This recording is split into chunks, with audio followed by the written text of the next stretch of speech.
Thanks for your support as a channel member, Sean MRV! Lewis Hamilton made his first public appearance as a Ferrari driver this week after shocking the world 11 months ago by announcing his Mercedes departure. But what if we could move him to the Scuderia a year early on F1 Manager? Well, with a little help from the F1 Manager database editor, I did exactly that. Could we deliver Lewis's elusive 8th World Championship and end Ferrari's long title drought as well? I started by firing Carlos Sainz from Ferrari and drafting in Hamilton. Sainz would take the vacated Mercedes seat. We also put Oliver Behrman in at Haas, while Franco Colapinto and Liam Lawson got full seasons at Williams and VCARB respectively. Next, we tweaked the calendar a bit to mimic that of Lewis's first ever season in Formula One back in 2007. The 16 race season would start in Australia and finish in Brazil. We'd also be playing this on hard difficulty. If you want to make custom databases too, you can download the editor through the links in the description. However, it is only for PC users. This series was also streamed live on YouTube on this channel, so if you want to see the season in its entirety, the VODs are there for you to do so. Right, let's kick off the season in Australia. We're headed down under for the opening race, and in classic Ferrari fashion, we made a mess of qualifying to throw away an almost certain pole position. Oh, he's overtaking. No, this hasn't worked. This has backfired. He's going to do the world's worst final sector. And what we got? 5th! The final sector was atrocious. Oh no. What have we done? What have we done? Starting 7th, we decided to underfuel Lewis, and we'd got him up to 4th when we had a late safety car. It resulted in a 3-lap sprint to the flag. We'd got up to 3rd after passing Perez, but we lost a trio of positions at the start of the final lap. Lando Norris went on to win the season opener for McLaren, with Lewis behind Charles in 6th. In Bahrain, Lewis grabbed his first Ferrari pole position. Over the line in Bahrain, half a tenth to find. Pole position! For a second I thought he hadn't improved. He's done it. Come on, get in there, Lewis. P1. And using the goated Sakir one-stop low-fuel strategy, we caught and passed old rival Max Verstappen on the penultimate lap to snatch the win. And he's dominated this race with the one-stop strategy. Verstappen's made it difficult, but he has faded in the end. Not since Saudi Arabia 2021 has Lewis Hamilton been a Grand Prix winner. That changes now. Lewis Hamilton wins the Bahrain Grand Prix for Ferrari. Get in there, Lewis. Melbourne race winner Norris was 3rd, meaning the top 3 in the championship was separated by just 7 points. The team's first home race of the season saw us have a disappointing qualifying, locking out the 3rd row of the grid. Classic Ferrari, yeah, we've pooped it here in Q3. We sent our laps out. Sent the drivers out far too late. Oh dear. It was damp on race day and we made progress through the field on the opening lap, moving ahead of Norris.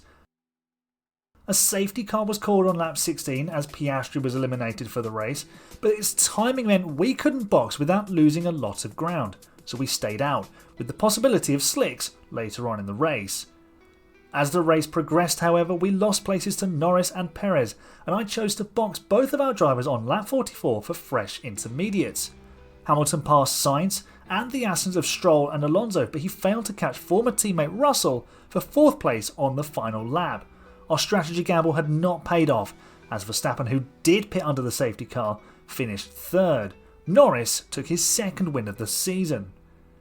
Round 4 in Spain saw Hamilton and Verstappen go head to head as the pair duelled for the lead.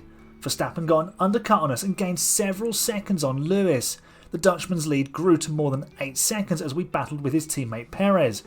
And after our 2nd stop of the day, we were nearly 20 seconds off the lead Red Bull. But on soft tyres, Lewis easily passed Perez for 2nd, but he did have to settle for P2 as Verstappen had enough in hand, even on aging hard compound tyres. A quarter of the way through the season then, and Red Bull were 30 points ahead of us in the Constructors. Norris had a slender 4-point lead over Verstappen, with Hamilton 20 behind Norris. Leclerc was 13 points off of his new teammate.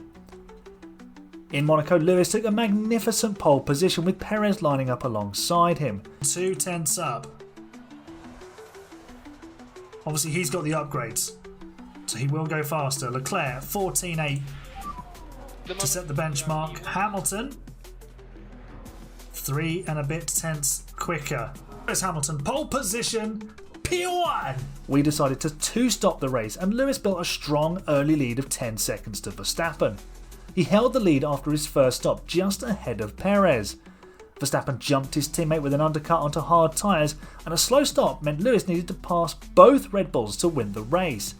But then Perez helped block the road at Portier. Oh, hello. Oh, Perez is in the wall. I think he's been taken out by a V-carb. There's his rear wing. The resulting red flag meant Verstappen could put on fresh tyres, and despite Lewis's best efforts, the Dutchman ran away to win the race. And with it, he took the championship lead. Hamilton had another pole in Canada thanks to a massive tow from Leclerc. It was another race-long battle with the Red Bulls, and we had to chase them down in the final 20 laps. Hamilton did grab second from Perez with 8 laps to go, but the Mexican went on to retire with 3 laps remaining, which did promote Leclerc to third. Verstappen held on for his 3rd victory in a row. Next up was a trip to America with Austin, the venue in place of Indianapolis. Lewis needed a win to halt Verstappen's building momentum and growing championship lead. But it was teammate Leclerc who grabbed pole. Hamilton had his lap ruined by catching Yuki Tsunoda's V-carb in the middle sector. We soon had the top 2 places in the race though, as we started Lewis on softs and Charles on mediums. It was a difficult day for the championship leader as he battled a mechanical issue, leaving us fighting Perez. Hamilton made his final stop at the same time as the Mexican, with Lewis putting on the hards and Perez sticking on mediums. Leclerc would stop a little bit later for the hards as well. Charles' fresh rubber meant he could close up and pass Lewis, with hopes of hunting down the lead Mexican.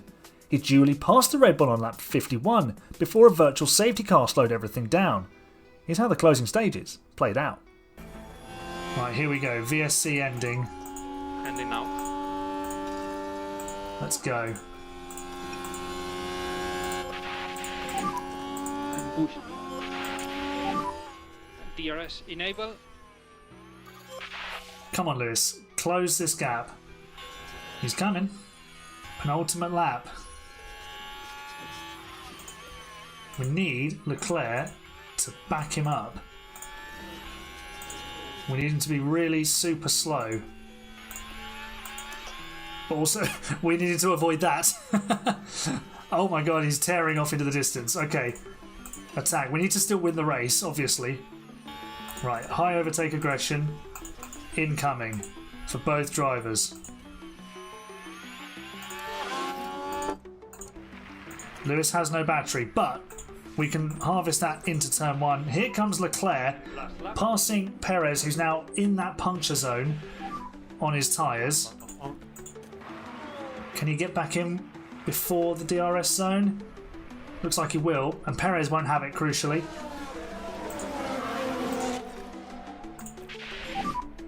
Try to look after the Do we hand Lewis this win, chat?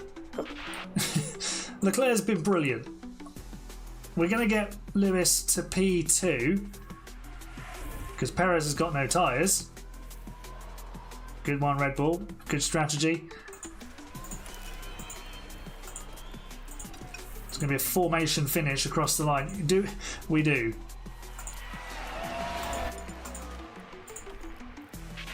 Let's see. Does he give up the place? Will he give it up? I feel so bad doing this. Have I done it in time? Is he going to do it? Oh, he still won.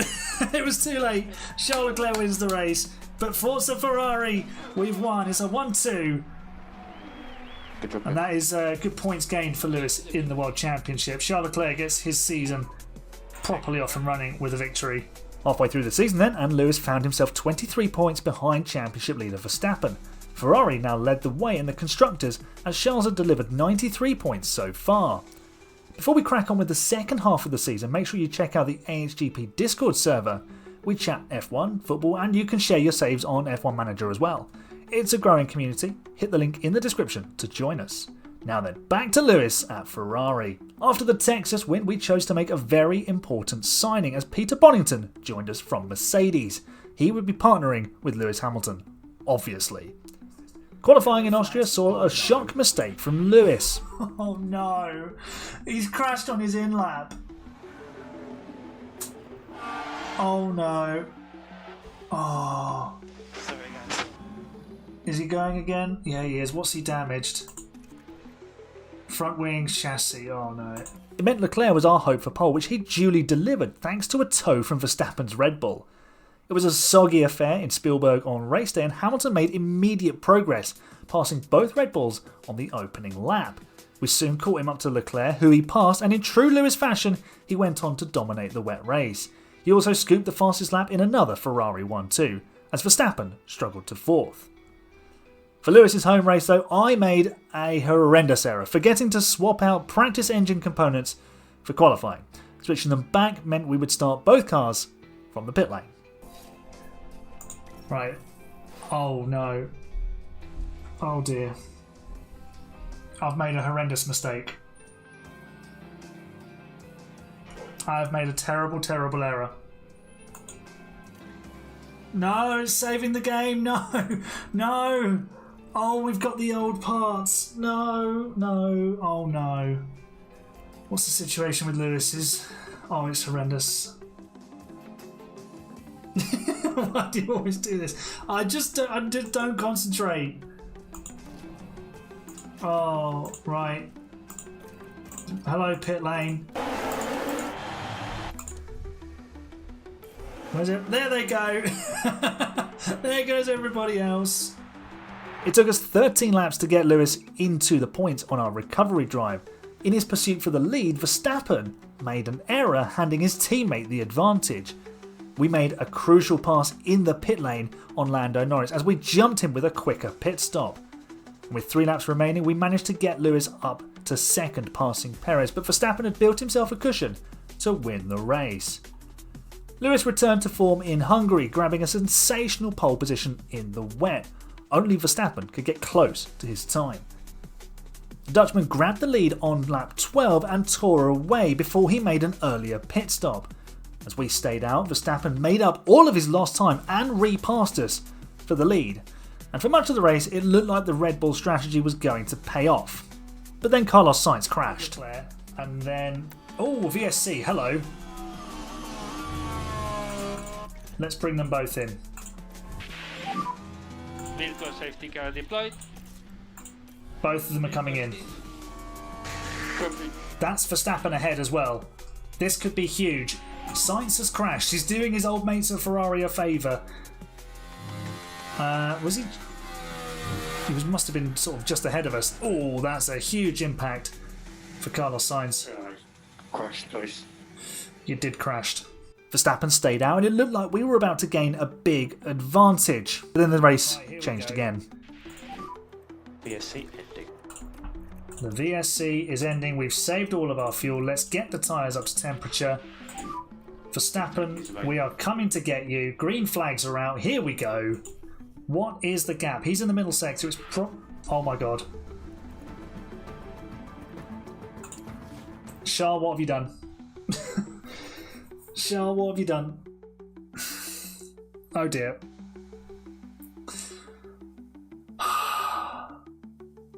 He's crashed. He's crashed, guys. He's absolutely destroyed the car. Gearbox, chassis, rear wing. That was new suspension as well. Damn it. Damn it. Damn it. Ah! No. No. Charles's crash meant Verstappen was able to stop and Lewis needed to hunt him down. But with 10 laps to go, it all changed again. We're just going to go for it this lap. Get ourselves into position. Oh! Verstappen has... He's in the wall! He's literally in the wall! Oh, it's swung back! He's had a spin and he's in the wall. He won't be winning this one. He won't be winning this one. Yellow mode at the moment. He must have damage. Verstappen off. He's broken the front wing. Yeah, that at the front. Oh, can we see it? So we'll drop the temp on the rears if you can. There you go. Front left and the rear wing. Verstappen's spin handed Lewis a vital win, cutting the Dutchman's lead to just 9 points.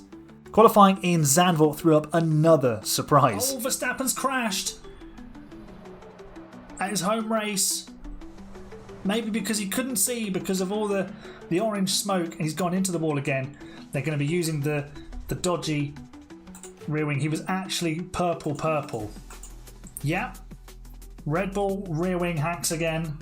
It allowed Lewis to score another pole position as Verstappen would only start 8th. We ran long on our first set of tyres and Verstappen made early progress before he undercut us.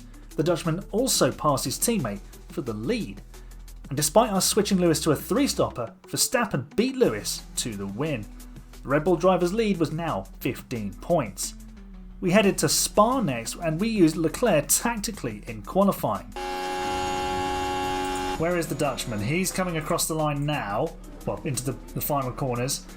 Just behind him is Norris, who is not improving, not a good lap from the McLaren. Verstappen stays fastest, doesn't improve his time. What does Hamilton do? It's the fastest final sector, pole position! Come on! Yes! What a final sector. Leclerc stays 9th with a terrible lap. But it was worth it. Pole position, come on. However, we did lose the lead early on in the race and Verstappen once again vanished, opening up a lead of more than 2 seconds. On lap 10, we decided to switch up Lewis's strategy. Need a good stop, please. 2.4, that'll do. Good stuff, good stuff. Where will we drop out? Plenty ahead of Stroll. Lovely. So we've got some clear air now.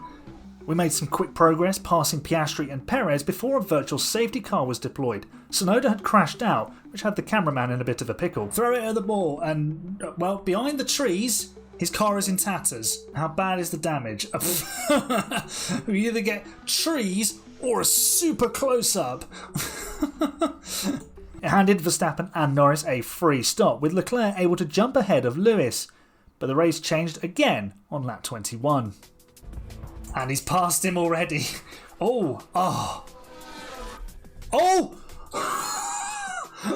I said it could change and it's happened. Max Verstappen, there's the super close-up. Max Verstappen is in the same barrier as Yuki Tsunoda. Oh my word. It's all changed again. We took the chance to pit under the virtual safety car for soft tyres with both drivers. Hamilton emerged in 2nd place. He hunted down Norris's McLaren and with 4 laps to go he took the lead for good, going on to win the race and take the championship lead. At Ferrari's 2nd home race of the year in Monza, Charles grabbed pole position. Lewis was down in 4th. An early safety car saw everyone box for hards. As we scrapped with Verstappen, he pushed his tyres far harder than we did, but he failed to escape our scarlet cars. We were able to do what the Dutchman couldn't as his tyres faded, and we dropped him out of DRS range on lap 37. He ended up pitting as we ran to the end, but he wasn't able to catch us, as Charles held station in 2nd place, meaning Lewis took another victory. This win gave him a 21-point advantage, with 3 races to go. However, we had a bit of a stinker in the wet race in Japan. Hamilton had been running 2nd for much of the race, but a late gamble for wets in the closing laps was just too late, and it cost us. Have I absolutely blown this? Oh dear. Right, Leclerc, get out of the way. That's one position we can give. Doesn't help that we've had underfloor damage. We should have made that stop for the Inters. Damn it. Hey Optics. I thought the wets would be massively faster. Turns out they weren't. Well, they were, because look, we're 4 seconds a lap faster. I thought the others would go in as well. Okay, well, Verstappen. Do you know what we've had Lewis driving on driving clean air the entire time. That's not been helping him. Verstappen wins, and we've just handed him 15 points. The gap is 6 points. Checkered flag now. Unless we got fastest lap, I think we might have got fastest lap. No, Verstappen got the fastest lap. Oh no. The gap is 5 points. Oh dear. I have absolutely Ferrari strategied that. Alright, well, let's just move on from that. We'll pretend nothing happened. But we bounced back in China, pulling off a masterful strategy to win the race from 5th on the grid. We looked after our soft tyres in the first stint while Verstappen chewed through his mediums. And a great stint on the hards meant we could stick on the mediums for the final laps. Emerging in 4th, Lewis chased down Verstappen and passed him on lap 49. Leclerc also nailed Verstappen for 2nd with 3 laps to go, meaning Lewis's lead heading to Brazil's decider was 15 points. We also clinched the Constructors' Championship with that 1-2 finish in China, finally bringing Ferrari's long title drought to an end. We qualified 4th and 5th for the final race of the season, with Lewis needing only to finish in 4th to be certain of the championship. He immediately passed Norris on the first lap for the position that he needed, but on lap 14, rain arrived with the capacity to drastically shake things up. Hamilton moved into 2nd after passing Piastri on lap 25, and the track had long since dried out when on lap 54, Charles was battling Perez. They'd been trading positions until this very dramatic moment. Through goes. Oh no! Charles Leclerc has just... What on earth? Oh, we're on board. This could be terrifying. Whoa! Yeah, that car wouldn't be in one piece. Barely 2 minutes later, the race was red flagged for this collision between Behrman and Zhou. At the restart, Piastri and Perez passed Lewis, with Alonso right behind, ready to spoil his day, as we retired Leclerc thanks to major rear wing damage. Lewis moved back into 3rd on lap 64 before passing Perez for 2nd 2 laps later. A second red flag meant there was a 3-lap sprint to the end. As we started the final lap, we were in DRS range of Verstappen. It's one more lap. Final lap then. Are we close enough? I don't think we are, you know. We're not. So Verstappen's probably going to win this race. Unless Lewis can do something spectacular. Right on cue. Right on cue, Lewis Hamilton. With the surprise overtake. Here we go. Look at this. Verstappen just opens the door. Not like Max Verstappen at all. What a move indeed, Optics. That is a World Championship winning move, if I've ever seen one. Let's stand and applaud then. Oh, hang on. Are we... No, we're not. Are we going to lose it? Oh my god, we're going to lose it. He's stolen it back. Verstappen wins. Stroll gets a podium. But Lewis Hamilton's the world champion. We've actually lost that on the line because we had no ERS. It was disappointing to lose the win on the run to the line, but the big picture was winning the championship. Lewis won the title by 8 points despite winning one less race. Ferrari defeated Red Bull by 39 points for their first Constructors' triumph since 2008. We heavily favoured Lewis, which meant he dominated Leclerc. I don't think that's a true reflection of their abilities either in-game or in reality. Norris was a fairly comfortable 3rd ahead of Leclerc thanks to his 2 early season wins. And further down in the championship standings, Sainz outperformed Russell at Mercedes as they were beaten by 2 of their customer teams. Yuki Tsunoda was the only driver in the bottom half of the table to score double figures. Colapinto, Behrman and Zhou all failed to score. Williams, Haas, Sauber and Alpine were separated by a handful of points, with the French team propping up the table. We had 4 different winners and only 3 drivers scored a pole position. 7 drivers made it to the podium, with Stroll's 3rd at Interlagos the only one to come from outside the top 3 teams. This was a fun series to stream, and the fact that the championship went down to the wire again between Lewis and Max was absolutely fitting. Will Lewis achieve his 8th World Championship with Ferrari in reality? Let me know in the comments. If you want to see more experiments like this, I'm currently streaming an inverted F1 grid where we put the highest rated drivers in the worst cars and the lowest rated drivers in the best cars. I stream on Sundays at 7:30 UK time. Make sure you come and join us. If you enjoyed this video, give it a nice big thumbs up, subscribe and ring the bell to know when the next video is out. Next week's video will be a season with 20 of the worst drivers in F1 Manager. Stay tuned for that. Thanks very much for watching. You're the best fans. It's bye for now.